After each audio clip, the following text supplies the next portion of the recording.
ರಾಷ್ಟ್ರೀಯ ಹೆದ್ದಾರಿ ಪ್ರಾಧಿಕಾರದವರು KB ಕ್ರಾಸ್ನಿಂದ 1.5 kilometre ದೂರದ ರಸ್ತೆ ಪಕ್ಕದಲ್ಲಿರುವ ಹೆದ್ದಾರಿ ರಸ್ತೆ ನಿರ್ಮಾಣಕ್ಕೆ ಅಕ್ಕಪಕ್ಕದ ಮನೆಗಳನ್ನು ಬಿಡಿಸಿಕೊಂಡು ರಸ್ತೆ ನಿರ್ಮಾಣ ಮಾಡಿರುತ್ತಾರೆ. 2013ರ ನಿಯಮದಂತೆ ಕಾಂಗ್ರೆಸ್ ಮುಖಂಡ ಕೆಟಿ ಶಾಂತಕುಮಾರ್ ಜಾಗ ಬಿಟ್ಟುಕೊಟ್ಟವರಿಗೆ ಹಣ ಕೊಡಿ ಎಂದು ಆಗ್ರಹಿಸಿದರು. ಕೆಬಿ ಕ್ರಾಸ್ನ ಭಾಗದ ಹೆದ್ದಾರಿ ಪ್ರಾಧಿಕಾರದ ನಿಯಮದಂತೆ ಜಾಗ ಬಿಟ್ಟುಕೊಟ್ಟಿದ್ದು ತಮ್ಮ ಮನೆಗಳನ್ನು ಕಳೆದುಕೊಂಡಿರುತ್ತಾರೆ ಹಾಗೂ ಭೂಮಿಯನ್ನು ನೀಡಿರುತ್ತಾರೆ. ಇವರು ಮುಂದೆ ಮನೆ ಕಟ್ಟಲು ಆಗದೆ ಬ್ಯಾಂಕಿನಲ್ಲಿ ಸಾಲ ತೆಗೆದುಕೊಳ್ಳಲು ಆಗದೆ ಮನೆ ಜಾಗವನ್ನು ಬಿಟ್ಟುಕೊಟ್ಟಂತಹ ಮಾಲೀಕರಿಗೆ ಸರ್ಕಾರದಿಂದ ಇದುವರೆಗೂ 1 ನಯಾ ಪೈಸೆ ಕೂಡ ಬಂದಿಲ್ಲ. ಇವರು ಪರಿಹಾರದ ಹಣಕ್ಕೋಸ್ಕರ 6 ವರ್ಷಗಳಿಂದಲೂ ಪರಿತಪಿಸುತ್ತಿದ್ದಾರೆ. ಅವರ ಕಷ್ಟಗಳಿಗೆ ಶಾಸಕರಾಗಲಿ ಜನಪ್ರತಿನಿಧಿಗಳಾಗಲಿ ಜಿಲ್ಲಾಡಳಿತವಾಗಲಿ ಈ ಕಡೆ ಗಮನ ಹರಿಸಿಲ್ಲ. ಕೆಲವು ತಿಂಗಳುಗಳ ಹಿಂದೆ ಕೆಬಿ ಕ್ರಾಸ್ ಬಳಿ ನೂರಾರು ಸಂತ್ರಸ್ತರು ಉಪವಾಸ ಸತ್ಯಾಗ್ರಹ ಮಾಡಿದರು. ಇಷ್ಟಾದರೂ ಉಸ್ತುವಾರಿ ಸಚಿವರಾಗಲಿ ಗಮನ ಹರಿಸಲಿಲ್ಲ.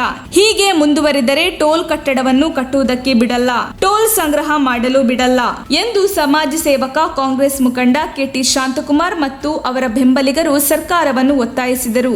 ಇದೇ ಸಂದರ್ಭದಲ್ಲಿ ಭೂಮಿ ಕಳೆದುಕೊಂಡ ಹೊನ್ನಪ್ಪ, ಅಭಿಜಿತ್, ಮಹಾದೇವಯ್ಯ, ಸಂಪತ್ ಈ ಸುದ್ದಿಗೋಷ್ಠಿಯಲ್ಲಿ ಭಾಗವಹಿಸಿದ್ದರು. ವರದಿ ಆನಂದ್ ತಿಪಟೂರು.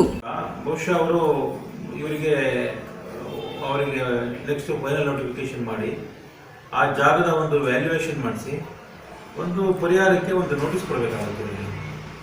6 ವರ್ಷದಿಂದ ಇದುವರೆಗೂ ಅಲ್ಲಿ ಜಾಯಿಂಟ್ ಇನ್ಸ್ಪೆಕ್ಷನ್ ಆಗಲಿಲ್ಲ. ಇವ್ರನ್ನ ನಮ್ಮ ಏನು ಮಳಿಗೆ ನಿವೇಶನದಾರಿದ್ದಾರೆ ಅವರು ಮತ್ತು ಸರ್ಕಾರ ಮತ್ತು ವ್ಯಾಲ್ಯೂಯೇಷನ್ ಫಿಕ್ಸ್ ಮಾಡೋದಕ್ಕೆ ಒಂದು ಜಾಯಿಂಟಾಗಿ ಏನು ಇನ್ಸ್ಪೆಕ್ಷನ್ ಮಾಡಬೇಕಾಗಿತ್ತು ಅವಾರ್ಡ್ಗೆ ಅದನ್ನು ಮಾಡಿಲ್ಲ, ಅವಾರ್ಡ್ ನೋಟಿಸು ಮಾಡಲಿಲ್ಲ. ಸೊ ಇದುವರೆಗಾಗಿನೂ ಪಾಪ ರೈತರು 6 ವರ್ಷದಿಂದ ಇವತ್ತು ಎಲ್ಲ ಅದನ್ನೇ ನಂಬ್ಕೊಂಡಿದ್ರು.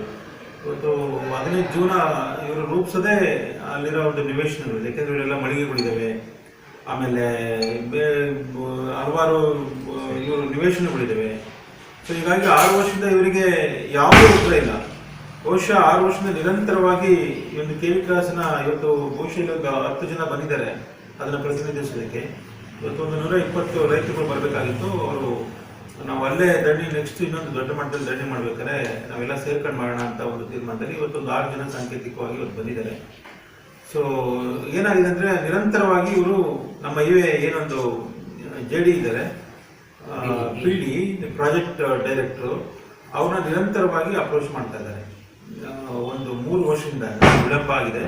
ನಮ್ಗೆ ಏನಕ್ಕೆ ಸರ್ಕಾರದಿಂದ ನಮಗೆ ವಿಳಂಬ ಆಗ್ತಾ ಇದೆ ಅಂತ ಹೇಳ್ಬಿಟ್ಟು ನಿರಂತರವಾಗಿ ಅವರಿಗೆ ಮನವಿ ಸಲ್ಲಿಸ್ತಾ ಇದ್ದಾರೆ.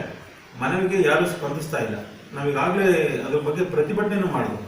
ಒಂದು ಉಪವಾಸ ಮುಖಾಂತರ ನಾವು ಕೆವಿ ಕ್ರಾಸಲ್ಲಿ ಒಂದು ಪ್ರತಿಭಟನೆಯೂ ಮಾಡಿದ್ವಿ.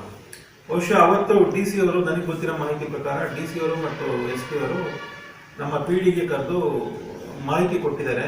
ಇದ್ರ ಬಗ್ಗೆ ಸೂಕ್ತ ಕ್ರಮ ವಹಿಸಬೇಕು, ಇದ್ರ ಬಗ್ಗೆ ಕ್ರಮ ವಹಿಸಿ ಸೂಕ್ತ ನಿರ್ಧಾರ ತಗೋಬೇಕು. ಇವತ್ತು ಅಲ್ಲಿ 120 ಇದು ಎಲ್ಲ ಭಾಗದ ರೈತರು ಮತ್ತೆ ಎಲ್ಲೆಲ್ಲಿ ವಾಣಿಜ್ಯ ಮಾಲೀಕರಿದ್ದಾರೆ ಅವರಿಗೆಲ್ಲ ನೀವು ಆಲ್ರೆಡಿ ಕೊಟ್ಟಿದ್ದೀರಾ. ಈ ಒಂದು ಭಾಗಕ್ಕೆ ನೀವು ಯಾಕೆ ವಂಚಿತನಾಗಿ ಮಾಡಿದ್ದೀರಾ, ಪರಿಹಾರ ವಂಚಿತನಾಗಿ ಮಾಡಿದ್ದೀರಾ, ಪರಿಹಾರ ನಿರ್ಲಕ್ಷಿಸಿದ್ದೀರಾ, ಭಾಗದ ಜನತೆನ ನಿರ್ಲಕ್ಷಿಸಿದ್ದೀರಾ ಅಂತ ಅವರು ಎಲ್ಲ ನನಗೆ ಬಂದಿರೋ ಮಾಹಿತಿ. ಮತ್ತು ನಾನು DC ಅವರಿಗೆ ನಾನು ಫೋನ್ ಕರೆ ಮುಖಾಂತರ ಮಾತಾಡಿದಾಗ ನಾವು ನಿಮ್ಮ ಧರಣಿ ನಂತರ ನಾವು